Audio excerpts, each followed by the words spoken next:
Hello, everyone, and happy Hydrogen and Fuel Cell Day. This H2IQ Hour today is part of our week-long celebration of National Hydrogen and Fuel Cell Day, and we're highlighting some of the exciting things going on in the hydrogen and fuel cell community, as well as research and development activities funded by the U.S. Department of Energy's Hydrogen and Fuel Cell Technologies Office, or HFTO, within the Office of Energy Efficiency and Renewable Energy. My name is Eric Parker, and I'm the HFTO webinar lead. If you go to the next slide, this WebEx call is being recorded and will be posted on the DOE's website and used internally. All attendees will be on mute. Please submit your questions via the Q&A box you can see right there on the WebEx panel, not the chat box. Please use the Q&A box, and we'll do our best to cover what questions we can at the end of today's presentation. So we have a quicker schedule than normal today, so I want to get right into it and introduce our DOE host, Neha Rastagi, to tee up today's special topic and speaker. Thanks, Neha. Thanks, Eric. So it's Masha Kuleva. Masha's on detail to the Hydrogen Office from NREL. Here she's supporting our analysis team, and she's been the lead on our exciting new Hydrogen Business Case Prize. At NREL, she supported the hydrogen production and power groups, as well as energy system modeling groups, where she worked on technologies ranging from electrolysis to battery energy storage. Without further ado, I will turn it over to Masha.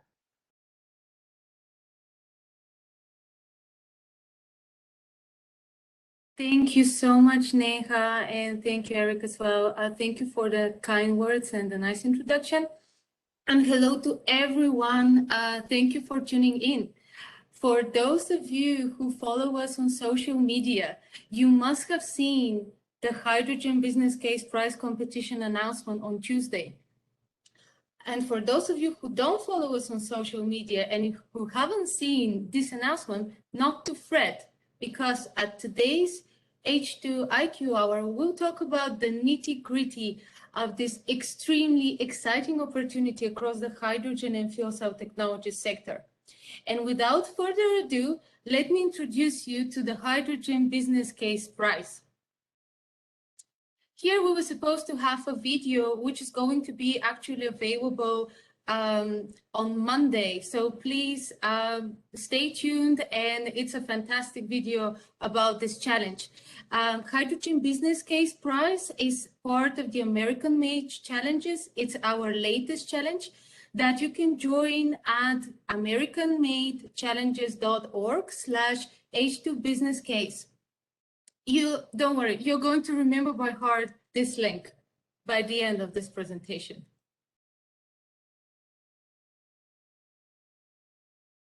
So, in the competition, we are asking for user-friendly computational tools that characterize the value proposition of hydrogen in multiple applications, which I'm going to discuss a little bit later. These applications should collocate supply and demand.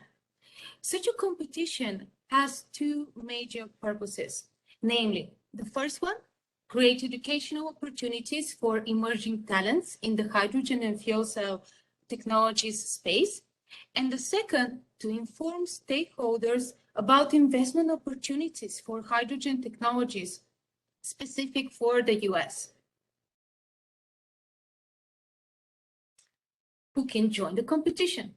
Well, these emerging talents that I mentioned can be students, and here looking at graduate students in particular, can be as well emerging professionals, can be individuals who would like a career change. This can also be anyone with interest in hydrogen technologies or development of computational tools. We support and encourage diversity in this competition. The only requirement here on our side is that all participants must be US citizens or permanent US residents. So, how can you participate? As a competitor, you can enter the prize by forming a team of up to 5 people and appointing a captain to the team. Having said that, one person can also be considered a team. In my country, we say even the warrior on his own is still a warrior. And don't worry, even in the middle of the competition, team members can still be changed as long as the captain remains the same. So then, keep your eyes peeled for deadlines the competition has. Once you have formed a team, the first deadline for a submission to register is 29th of this month, October. For more information, for details on the rules of the competition, or for any updates, regularly check the American Made Challenges at americanmadechallenges.org/H2businesscase. Education is a central piece in this challenge. And as such, we are looking for mentors, experts in the field who can spare no more than 1 hour a week for answering questions to the teams, which will help them with their deliverables. As a mentor, you will not only motivate, guide, and advise teams, but also you will create an invaluable experience and build network for those emerging talents, for our participants. It will surely enrich your own and your organization's experience as well. We're also looking for reviewers who will evaluate the quality of the work and the final presentations of the teams at the demonstration day. DOE will also sponsor internships for the top 2 teams of the competition, and we're looking for organizations that are interested in hosting those interns. This is an incredible way your company can acquire emerging talents. So to get involved, please contact H2businesscase at nrel.gov. We're waiting for you. Now, let's talk about the computational tool a little bit more. So we're essentially asking teams to develop a user-friendly, robust, and readable by Microsoft Excel computational tool. Here you can see some examples, pathways, that you can include in the evaluation of the tool. But these are illustrative, and so are the arrows. So it's also known as superstructure in the field of modeling and optimization. The team is free to select anything as long as it's within the competition guidelines. We would really like to see participants' creativity shine in as long as they can justify it. To put suggestions in perspective, the tool should be temporal. Here, what I mean by this is there should be a time frame for the evaluation of the certain applications, say 10, 20, or 30 years, and the granularity can be the time granularity selected by the team itself. Then the tool should be also location specific, whether that is a site or neighborhood or county, state, or nationwide. As long as it is represented accurately in the tool, that is perfectly fine. Earlier, I mentioned about the multiple applications, and the tool should focus on 1 to 2 primary applications. And here some examples include steel, iron and cement, ammonia, chemicals, refineries, heat and combustion, glass production, transportation under future policy scenarios, and so on. The tool should also include 2 to 3 additional applications that are going to bring additional revenue. These are the secondary applications. And here some examples include gas grid injection, grid services, power generation, energy storage, and backup power. Now, you must know that DOE has sponsored a lot of national laboratories tools that currently exist. You can use them as guidelines and as a sort of inspiration, but please, by any means, don't duplicate them.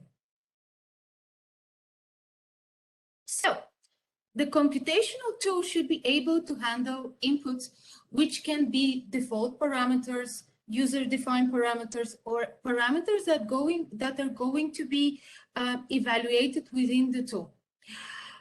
Some examples include energy prices, such as electricity or natural gas prices, capital and operating costs of the hydrogen equipment. This can be production technologies or infrastructure technologies.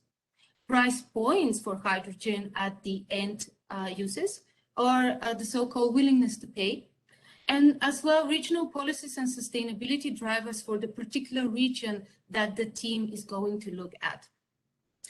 Outputs are mainly related to the business case. These are the techno-economic outputs and sustainability metrics, such as environmental justice potential outputs. So for example, here we have system cost, return on investment, payback time, greenhouse gas emissions reduction. For environmental justice, we suggest creation of jobs in clean energy and reduction in emissions of criteria pollutants. However, we would like the teams to come up with a suggestion for environmental justice criteria.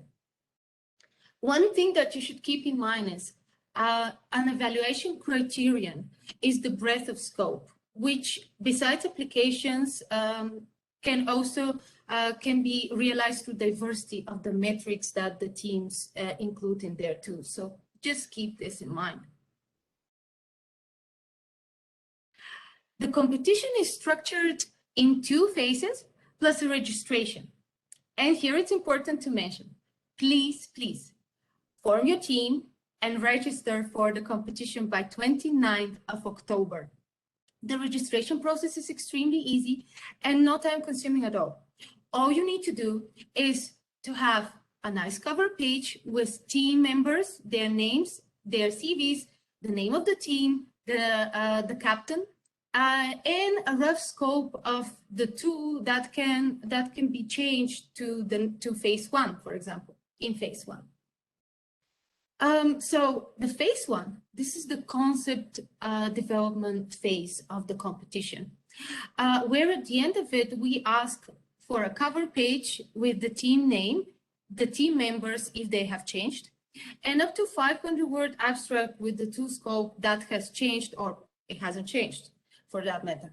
We would like to see an up to 10-page report with background or so-called literature review, with inputs, outputs, and methodology that you're planning to use in your tool. We as well would like a slide summarizing the report content that is going to be used for an internal DOE use. The deliverables for phase 2 or the tool development phase are 3 major deliverables. The first one is up to 20-page final report with cover page, background, methodology, case study, and the results presented and discussed in that page limit. A final tool that is going to be readable by Microsoft Excel, and a final presentation in the format of PowerPoint that is going to be used for the demonstration day, which is going to mark the end of the competition, and which is going to be reviewed by experts, stakeholders, and DOE. So important dates to keep in mind are, you should know this by now, register to enter the submission, enter your submission package by 3 p.m. October 29th. Then the second deadline to remember is the submission for phase 1, which is by 3 p.m. on 21st of January next year. Shortly after that, the winners from phase 1 are going to be announced. And then the next deadline after that is for 6th of May, which is the submission for the phase 2 package, which is again by 3 p.m. Mountain Time. The demonstration day will take place a week after the final deadline. And phase 2 winners and internships will be announced by May 20th, 2022. We kept in mind that the AMR next year is going to be early June. So, for all the efforts of the competing teams, they will be well rewarded, starting from cash prizes of $10,000 for each team and for up to 10 teams. This is for phase 1. And for those who continue to phase 2, will receive even more. For the winning team, they at first place, they will receive a $50,000 cash prize and potential internships for each of the members. For the second place, the team will receive $30,000 cash prize and potential internships for each of the members. The third, fourth, and fifth place will receive $30, $20, and $10,000 cash prize. Up to 10 teams will be sponsored for participation at the DOE Hydrogen Program 2022 Annual Merit Review on June 6th to 9th. And that's not all. All of the teams are going to receive public recognition for all the winning teams. So this is a great reward for the effort. So decisions on the winning teams will be made by the prize judge following the reviews from an expert panel. The reviews will be based on a scoring criteria from 1 to 6. And in phase 1, these criteria are the breadth of scope the team is planning for their tool, including the number of applications, the time frame span, number and diversity of the metrics included, and so on. The methodology is also going to be evaluated, the methodology that the teams are proposing for their tool. And this would include as well any equations that is going to be that are going to be included in the tool. For phase 2, the criteria refer to the breadth of scope of the tool, to its user friendliness. For example, how easy it is for a user to enter inputs, to read outputs, and so on. Robustness as well is another important criterion, which essentially means how well the tool is going to be able to handle sensitivity in inputs. And the presentation at the demonstration day is also going to be evaluated based on the visuals and the delivery of the presentation and the demonstration of the tool. So to learn more, enter and follow updates at americanmadechallenges.org/H2businesscase. To support the prize by becoming a mentor, reviewer, or intern host, as well as to ask any questions related to the prize, email us at h2businesscase@nrel.gov. This is an email for both competitors and stakeholders. So please don't hesitate to contact us. We are waiting for you to enter this challenge. With this, good luck. Thanks so much, Masha. And folks can definitely feel free to keep putting questions into the question and answer box. So the first question we got was how national labs can get involved as mentors. National labs can be involved as mentors. Please do become involved, but they cannot become involved as competitors. Thank you. And to do that, just contact the same email address that was shown on the last slide. Yes, please do contact that.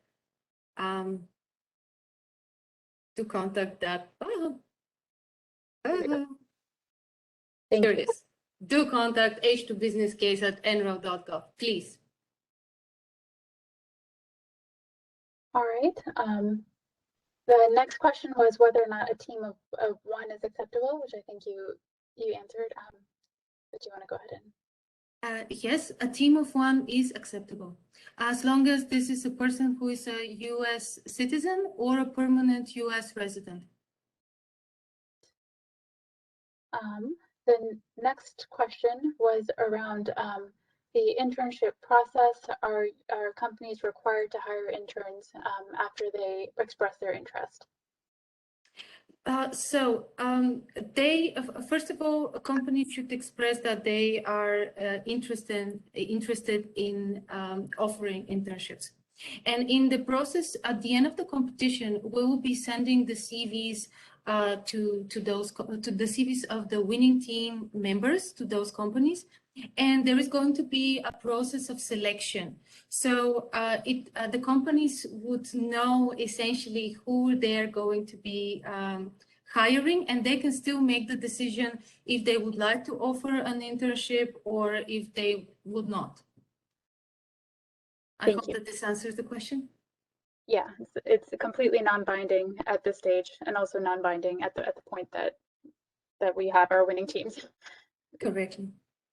Thanks, Nick. The next question, are undergraduates invited to compete as well? Please, by any means. Next question, does everyone from phase 1 advance into phase 2? Okay, that's a good question. So only 10 teams, up to 10 teams are going to advance from phase 1 to phase 2. All right. Let's see.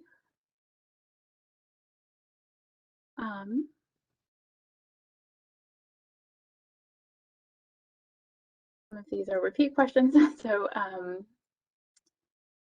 can you speak again to the matching process of how students wind up selecting their intern hosts?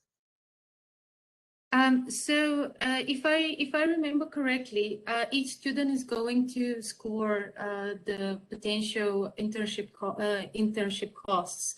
And then based on their scoring, the prize judge is going to match what company, and also the company is going to have a similar thing. They're going to score the willingness to host certain candidates.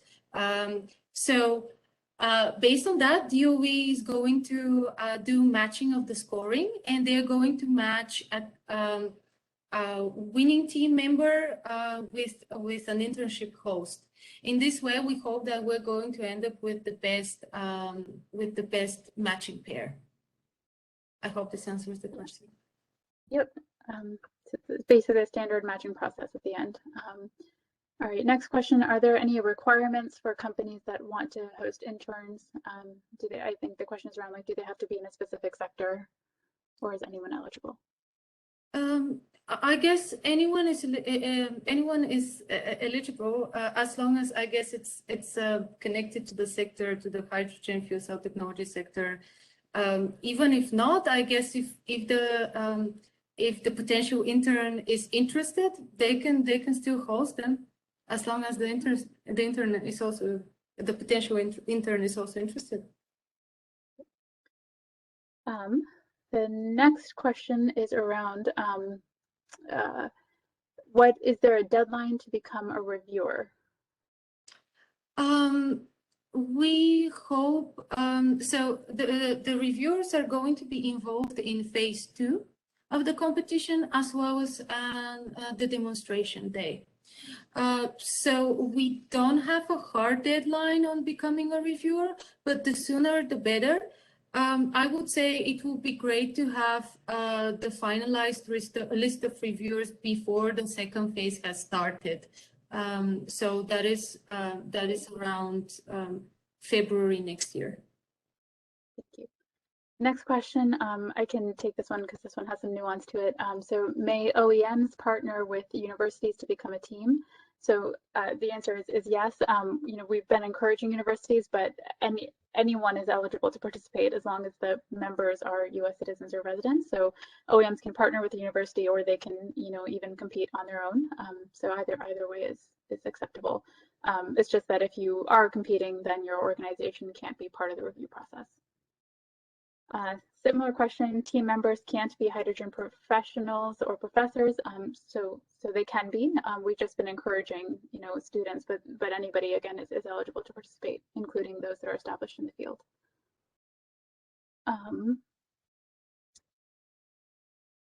Next one, do mentors have to come from the same organization as the internship host? It's not necessarily.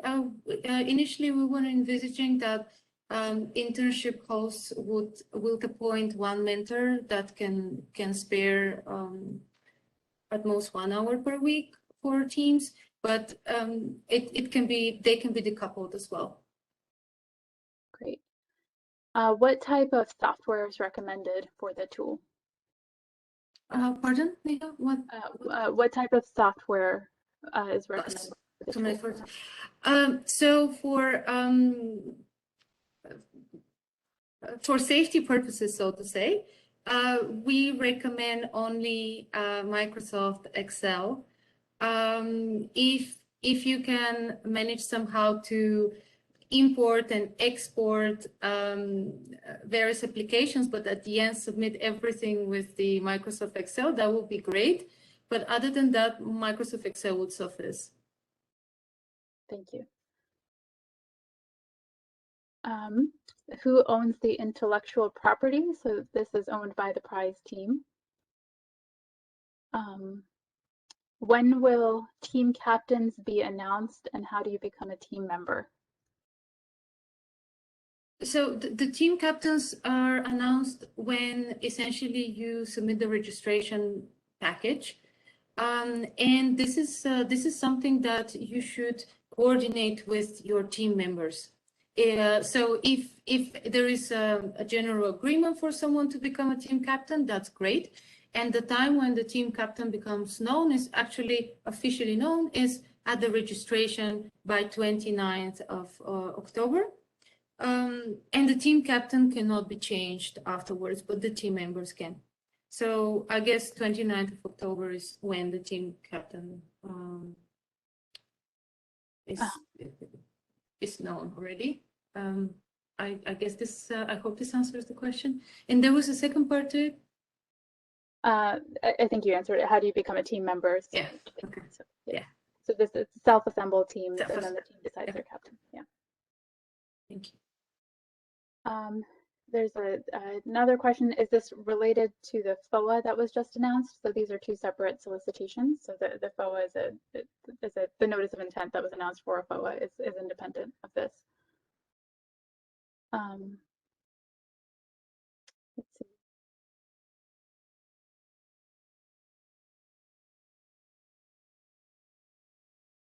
So the next question is the abstract submitted through the registration package binding? Can we deviate from that when we submit our final deliverable? So the abstract can be deviated from registration to phase 1 package. I do believe even if you want to make any changes to phase 2 package, it's still possible. Great, thank you. All right, so we are getting near the end of our hour, so I definitely want to encourage you all, anybody that wants to compete, like Masha said, please check out the website and make sure you register by October 29th. And we've had lots of interest from folks wanting to participate as mentors or internship hosts, so please please contact the email address shown on the screen to express your interest. And with that, thank you very much, Masha, for the presentation, and I will turn it back to Eric. Thank you. Thanks, Neha, and thanks, Masha, for that awesome presentation. That does conclude today's special Hydrogen and Fuel Cell Day H2IQR. So thanks again, everyone, for joining. As a reminder, I saw a few of you asking. We'll definitely be posting the slides and recording online within the next week or so. So please check back soon. And reminder that the video that Masha mentioned will be going up on Monday as well. So please be sure to check out the cool video we've got for this. And so I also encourage everyone to check out EERE's social media today with some exciting tweets and other posts for National Hydrogen and Fuel Cell Day that just came out. And I think with that, I'll wish everyone a great weekend and have a great rest of your day. Thanks.